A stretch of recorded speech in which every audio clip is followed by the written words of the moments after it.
В селе Коктокой Нурджановского айыл-өкмөтү открылась новая двухэтажная школа на 275 ученических мест. Она была построена на средства республиканского бюджета по поручению президента Садыра Джапарова. Для местных жителей это радостное событие, ведь прежнему зданию школы исполнилось полвека.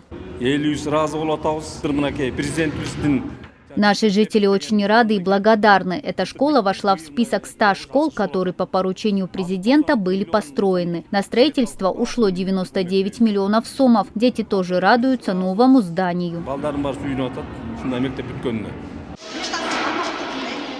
Спортивный зал, санитарные узлы с теплой и холодной водой, а также столовая. Все кабинеты обеспечены новой мебелью. Учителя и дети довольны такими комфортными условиями. Теперь мы учимся в просторных и светлых кабинетах. Я считаю, это все благодаря поручению президента. Мы рады таким условиям учебы. Это дает нам стимул работать еще лучше, и наши дети теперь получат больше возможностей для развития.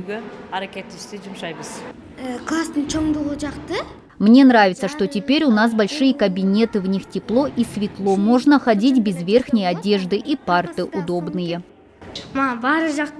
Мне нравится все. Я буду стараться хорошо учиться. Мы все должны быть дружными.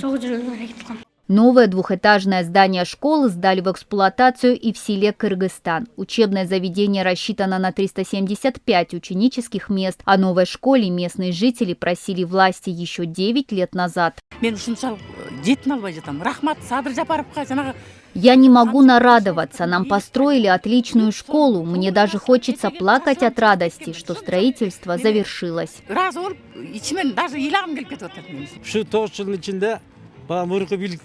Строительство тянулось в течение 9 лет. Прежние власти выделяли то 5 миллионов, то 10 миллионов сомов. Этих денег не хватало на завершение работы. И только правительство под руководством Садыра Джапарова выполнило обещание. Посмотрите, какую хорошую школу нам построили. Как можно не радоваться такому событию.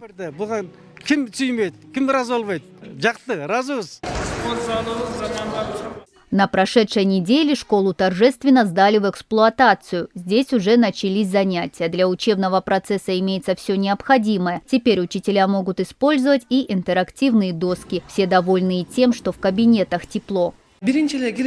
Глаза радуются от просторных кабинетов и красивого оформления. И атмосфера здесь совсем другая. Дети очень внимательно слушают. Отметим, что на оформление школы средства в размере 1 миллиона сомов были выделены из местного бюджета. В целом же строительство учебного заведения обошлось госказне в 111 миллионов сомов. Мадина Низамова, Кайнар Урмонов и Ният Эргешева, ЛТР, Таласская область.